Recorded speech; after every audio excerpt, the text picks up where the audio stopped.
My name's Laura Bates, the author of Everyday Sexism and the founder of the Everyday Sexism Project.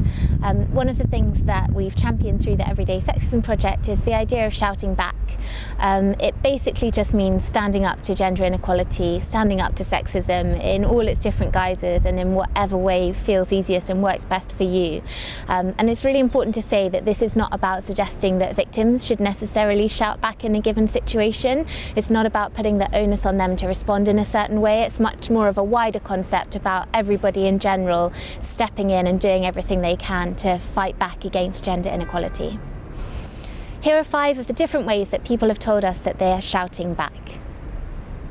Using humour to make people question gender inequality. A really important thing to say is that this doesn't necessarily have to be about waving placards or going on marches.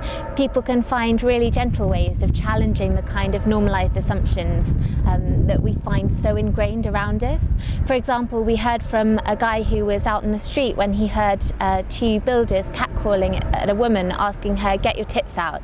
So he quickly lifted up his t-shirt and showed them his instead.